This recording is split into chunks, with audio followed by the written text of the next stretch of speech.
तो कहानी के शुरू में हमें दो बच्चों को दिखाया जाता है जिनका इस दुनिया में कोई भी नहीं था। एक आदमी इन बच्चों को खरीद कर अपना गुलाम बना लेता है, जिसके बाद इनकी जिंदगी में और भी ज्यादा मुश्किलात आ चुकी थी। इनकी जिंदगी गुजर तो रही थी पर बहुत ज्यादा इन पर जुल्म किया जाता था। इनसे वो आदमी हर किस्म का काम करवाता था। उन दोनों बच्चों की जिंदगी मुश्किल तो थी पर दोनों एक दूसरे का ख्याल रखते थे और उनके ख्वाब सोच सब एक जैसी थी और बड़े होकर एक अच्छा जनरल बनना चाहते थे। ये लकड़ियां काटते और उन्हें जमा करते थे, फिर जिसके बाद वो उन्हीं लकड़ियों से लड़ने की प्रैक्टिस करते और कई सालों से वो एक साथ ट्रेनिंग कर रहे थे। वो लड़ने की प्रैक्टिस इसलिए करते थे ताकि वो एक अच्छा सिपाही बन सके और अपनी लकड़ी से बनी हुई तलवारों का इस्तेमाल भी बहुत अच्छी तरह से करने लगे थे। एक दिन जब वो ट्रेनिंग कर रहे थे तभी वहाँ पर एक जनरल आ जाता है जो इन दोनों को लड़ते देखता है और फिर वो उस आदमी के पास जाता है जिसने इनको खरीदा था। वो कहता है हमारा किंगडम, हमारा राज्य पूरे मुल्क से अच्छे अच्छे सिपाही ढूंढ रहे हैं और मैं चाहता हूँ जो अभी मैंने लड़ते हुए दो लड़कों को देखा उनमें से एक को अपने साथ ले जाना चाहता हूँ ताकि वो साथ जाकर एक अच्छी ट्रेनिंग ले, हमारे अच्छे और बेहतरीन सिपाहियों में शामिल हो जाए। मगर ये बात सिर्फ एक ही के लिए थी। यहाँ पर जिसका नाम ली था वो बहुत खुश होता है और अपने दोस्त से कहता है कि तुम्हारे पास मौका है अपनी फाइटिंग स्किल्स, लड़ाई की महारत दिखाने का। तुम जाओ इनके साथ, मैं बहुत खुश हूँ। चलो हम में से एक का ख्वाब तो पूरा होने जा रहा है। फिर उसी रात ये लोग आखिरी बार लड़ते हैं क्योंकि सुबह को ये लोग अलग होने वाले थे। ली अपने दोस्त से कहता है कि मैं ट्रेनिंग करूंगा और कोशिश करूंगा कि एक अच्छा फाइटर बनकर तुम तक पहुंच सकूं, जिससे मेरा भी सपना पूरा हो जाएगा। ली अपने दोस्त के जाने के बाद बहुत ज्यादा मेहनत करता है। वो अब पहाड़ों में भी जाकर अपनी ट्रेनिंग करता है और देखते ही देखते लड़ने में इतना माहिर हो जाता है कि वो अपनी लकड़ी की तलवार से पत्थर को भी तोड़ सकता था। एक दिन जब ली अपनी झोपड़ी में आराम कर रहा था तभी उसका दोस्त इसके पास आता है जिसकी हालत बहुत खराब थी। वो मरने ही वाला था। उसका दोस्त बताता है कि किंग के भाई ने उन्हें मारने की कोशिश की और जब किंग के भाई के साथी किंग को मारने आए तो उन लोगों ने मुझे वहाँ का राजा समझकर मुझ पर हमला कर दिया। ली का दोस्त मरते हुए उसे एक नक्शा देता है, कहता है इस नक्शे की मदद से तुम आगे गांव में जाओगे जहाँ पर तुम्हें आर्मी मिलेगी जो तुम्हें एक फाइटर बनने की ट्रेनिंग देंगे। इतना कहकर उसका दोस्त मर जाता है। ली अपने दोस्त की बात सुनते ही गांव की तरफ भागने लगता है जहाँ पर रास्ते में कुछ लुटेरे उसका रास्ता रोक लेते हैं। वहाँ पर ली की इतने सालों की ट्रेनिंग काम आती है। ली के करके ली वहाँ पर सबको मार गिराता है और अपना सफर दोबारा से शुरू करता है और आखिरकार उस गांव में पहुंच जाता है जहां का पता उसके दोस्त ने दिया था, जहां पर उसको एक झोपड़ी मिलती है जिसमें किंग को देखता है जो बिल्कुल ली के दोस्त की शक्ल के थे। ये किंग को देखकर हैरान हो जाता है। अब यहाँ पर किंग उसको बताते हैं तुम्हारे दोस्त को मेरे जनरल इसलिए खरीद कर लाए थे क्योंकि किंग और उसके दोस्त की शक्ल बिल्कुल एक जैसी थी और मेरे जनरल उन लोगों को धोखे में रखना चाहते थे जो मेरे खिलाफ मुझे मारने का प्लान बना रहे थे और इसीलिए मेरे जनरल ने तुम्हारे दोस्त को खरीदा ताकि वो वहाँ पर लोगों को धोखे में रख सके। उधर दूसरी तरफ वो ही लोग किंग के भाई के साथ ही ली के दोस्त को ढूंढते हुए उस आदमी के पास पहुंच जाते हैं जिसने ली और उसके दोस्त को बचपन में खरीद कर अपना गुलाम बनाया था। इन्हें भी ये बात पता चल चुकी थी कि जिसको इन्होंने मारा था वो किंग नहीं बल्कि उसका हमशक्ल था। उधर ली को इस बात पर गुस्सा आ रहा था कि किंग ने खुद को बचाने के लिए उसके दोस्त को कुर्बान कर दिया। तभी इनकी बात के दौरान वो कातिल आ जाता है जिसने ली के दोस्त को किंग समझकर मारा था और दोबारा से किंग को मारने की कोशिश करता है। वो कातिल ली को उकसा रहा था कि इस किंग की वजह से तुम्हारे दोस्त की जान गई है, इसको मार दो, किंग ने तुम्हें धोखा दिया है। लेकिन ली उसकी बातों पर ध्यान नहीं देता और उल्टा उस कातिल पर ही हमला कर देता है क्योंकि उसे इस बात पर यकीन था कि उसके दोस्त को इस कातिल ने ही मारा है। ली और कातिल की बहुत लड़ाई होती है और बहुत ज्यादा लड़ने के बाद आखिरकार ली कातिल को मार ही देता है।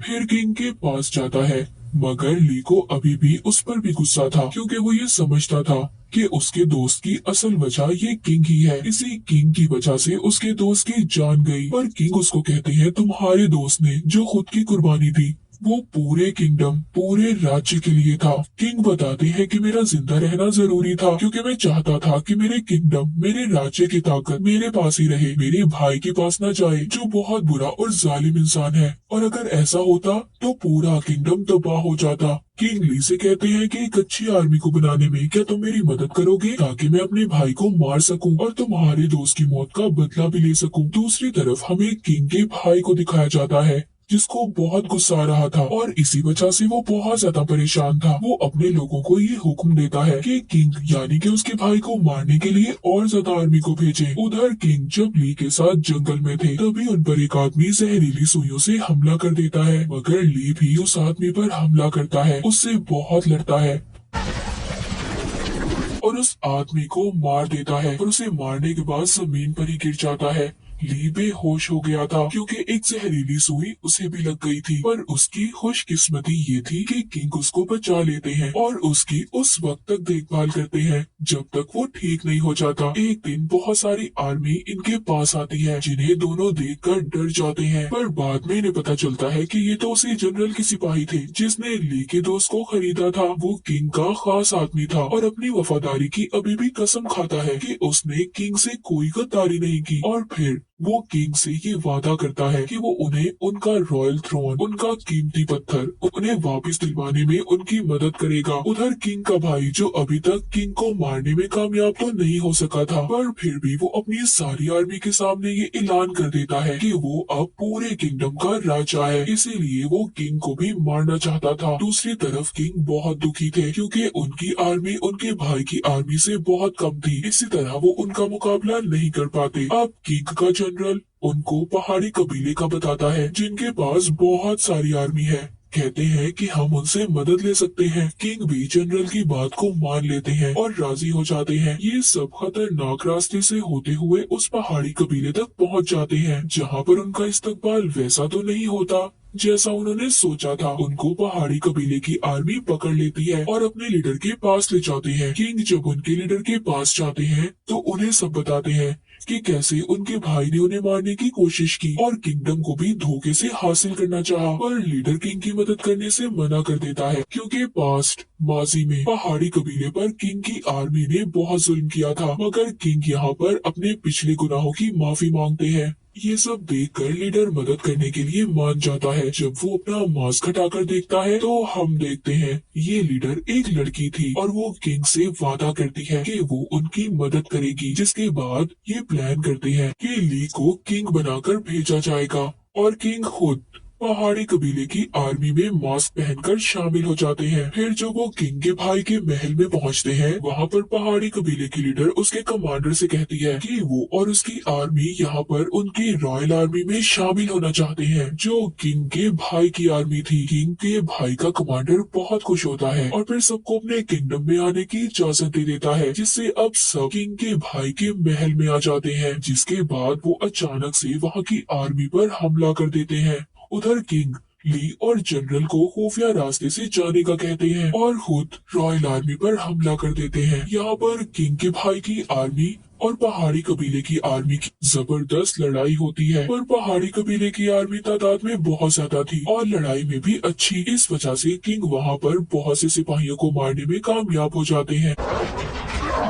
दूसरी तरफ ली जब खुफिया रास्ते से जा रहा था तभी उसे रास्ते में एक बहुत बड़े मॉन्स्टर का सामना करना पड़ता है, पर ली उस मॉन्स्टर को अपनी तलवार से मार देता है और फिर अपने सिपाहियों को लेकर रॉयल महल में दाखिल हो जाता है जहाँ पर किंग का भाई बड़े आराम से अपने तख्त पर बैठा था। तभी वो यहाँ पर अपने एक साथी को बुलाता है जो बहुत ताकतवर था और ली से उसका मुकाबला करने का कहता है, पर ली भी बिना डरे उसकी बात को मान लेता है। दोनों में बहुत अच्छी तलवारबाजी होती है क्योंकि लड़ने में तो दोनों ही माहिर थे। वो एक दूसरे पर बार बार हमला कर रहे थे क्योंकि दोनों की लड़ने की ताकत एक जैसी थी और आखिर में ली उस किंग के भाई के साथी को मार ही देता है। किंग का भाई जो अपने साथी को मरता देखता है, जो बहुत बहादुर था, उसकी मौत के बाद अब इसको भी डर लगने लगा था। वो महल से भागने की कोशिश कर रहा था पर गेट पर उसको पहाड़ी कबीले की आर्मी घेर लेती है। अब किंग को अपने भाई को हराने में ज्यादा देर नहीं लगती। किंग अपने भाई को पहले ही वार में हरा देता है। तभी वहाँ पर जनरल आ जाते हैं जो कि इनके पड़ोस किंगडम के ताकतवर जनरल थे। वो आकर किंग से पूछता है